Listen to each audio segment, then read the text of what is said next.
reach Labang ng Pulut, as if I feel that we are traveling back in time, sir. It is like traveling back to 1970s, sir, where all the houses in the village are covered with grass.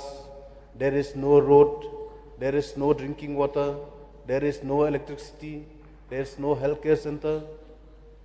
Nothing at all, sir. As if it was exactly just like in those 1970s, sir. Mr. Deputy Speaker, sir, I would also like to rise and take part in the motion that was brought by the Honorable MLA from Nongpo, Shri Miral Bonsim, on the motion that this House do now discuss the way forward to address the issue regarding the infrastructure, as well as to allocate more funds under Interstate Border Area Development Program in the state, and also to pursue with the central government for re-implementation of Border Area Development Program. Mr. Deputy Speaker, sir, as we are all aware that interstate border dispute is one of the very long pending and unresolved issue till date, sir. And going by the record, sir, it seems that the interstate border dispute is more complicated than the international border border, sir. Because as per the record, we can clearly see that most of the border dispute that is happening, that was brought to this August House, it was very much related to the interstate border dispute. So for this very reason, sir, I said that interstate border dispute is more complicated than international border. So I would like to bring again to the notice of this House, sir, as I've mentioned earlier in the previous session, previous year, that in Block 1 area, there are around 36 number of villages. And in this 32 number of villages, all the villagers who reside in this 36 number of villages are Panar people, sir. They are very much our brothers and sisters. And even we share the same title, sir. Because most of the people in Block 1, their title are very much similar, and it belongs to the same with other parts of the Panar people in Jaintia Hills. Their titles such as Thayang, Semayang, Merten, Lamare, and etc. Sir. And as I have mentioned earlier, sir, interestingly, even the nomenclature, the name of the river, lake, trees, all are in Panar dialect only, sir. So from this very point of view, it clearly shows that Block 1 is very much a part and parcel of Jaintia Hills district, sir. I've been to this part of Block 1 so many times, sir. And especially very recently, I've been to this part of Block 1 where it was known as Labang Nong Pulut area.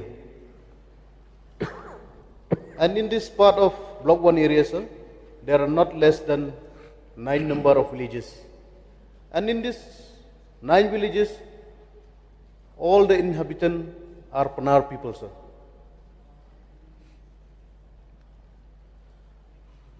But whenever I reach this part of Block 1, it really pains to see me, sir, the hardship, the suffering that these people in Labang Nang Pulut area, they are facing till date, sir.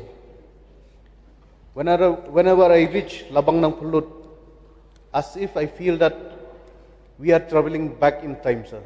It is like traveling back to 1970s, sir, where all the houses in the village are covered with grass. There is no road, there is no drinking water, there is no electricity, there is no healthcare center. Nothing at all, sir. As if it was exactly just like in those 1970s, sir.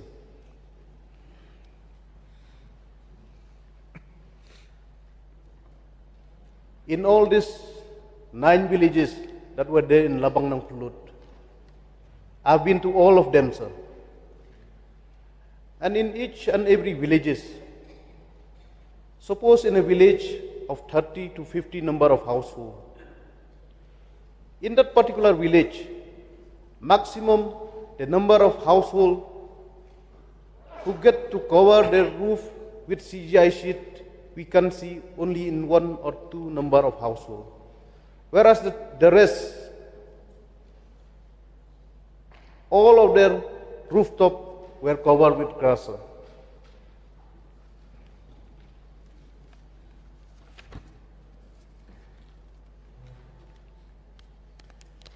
And also, sir, it is sad to know from my interaction with those local people, sir, with those local villagers. When I reach this part of Block 1, I used to discuss with them,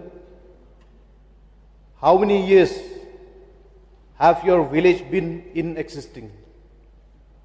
And interestingly, sir, their reply was that their village were there for not less than 100 years. Not less than 100 years, their village has been there in those particular places, sir. But it is sad to know that despite being there for 100 years, in each and every villages, when we check the statistic of their household, their number is only 30 up to 60 maximum number of household in this part of Labang Nang Pulut area, sir. When I ask, what is the reason why your population keep on declining? Is it because the people from your village migrate to some other part of the district or migrate to some other villages? The answer I got from them, there is no migration at all, sir. The reason why that population keep on declining, it's all because of the very high death rate that they have experienced for the last 4 to 5 decades, sir. Recently, I've been to one village where there is one church program, when one small gathering, sir. So I went along with some pastor. So while discussing with this pastor, he was posted there for 2 years now. So he was tasked with the church to baptize, to give services, to look after those people. And it really pains to hear the story, sir, that he told me the death rate, especially of the young children, it is very high in those part of Block 1 area, sir. He told me a story once that there's one young girl, aged about 3 to 4 years. He baptized that girl on a Friday night, sir. And there is no problem at all. She was physically fit, as if nothing happened. But it is sad to know that, as per his information, she was baptized on Friday, but the very next Sunday, just after 2 days, she passed away without any kind of ailment or any kind of disease in her body, sir. So these were the condition that the people in Labang Nang Pulut are experiencing as of now, sir. As I've mentioned earlier, sir. Honorable member, your allotted time is going to be up, so kindly wind up. I'll not take much time, sir. others also will participate and they will need the time. Okay, sir. So as I've mentioned earlier, sir, in this part of Block 1 area, there is no road, no electricity, no school, no nothing at all, sir. And even in other part of Block 1 area, the main problem that those people are facing as of now is the road sector, sir. Because most of the road that were there in Block 1 area, it's only possible only during winter time, sir. Once the summer time comes, that means they cannot travel, they cannot ply the road. That is one of the major problems that those people in Block 1 area are facing as of now. So, my suggestion is that, sir,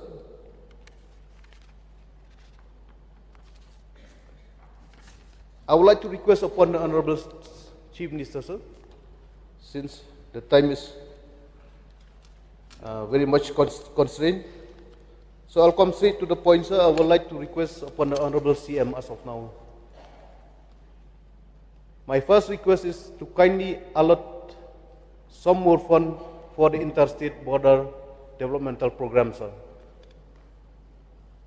Last year, as our Honorable MLA from Sheila has already mentioned, we have already got a budget. Please wind up. 25 crore, but it was cut down only to 5 crore, sir. And point number 2, sir, what I would like to suggest through the Honorable CM and also through the Honorable Minister in charge of border, sir, I would like to request, if possible, to kindly ease the guideline in the implementation process of the border scheme, sir. Because whenever we put some proposal, we are made to follow guideline which is very much against the need of those people residing in Block 1. Say this percentage has to go for infrastructure. This percentage has to go for other activities. So I would like to request to kindly ease the guidelines so that the Honorable MLA who resides in those particular area, he knows better what are the people needs. So that's why, sir, I would like to request upon the Honorable Minister and Honorable Chief Minister to kindly look, if there is possibility, to kindly ease the guideline for the implementation of the interstate border program. With this very few words, sir, once again I would like to thank you for giving me this opportunity. I resume my seat. Thank you, sir. Thank you.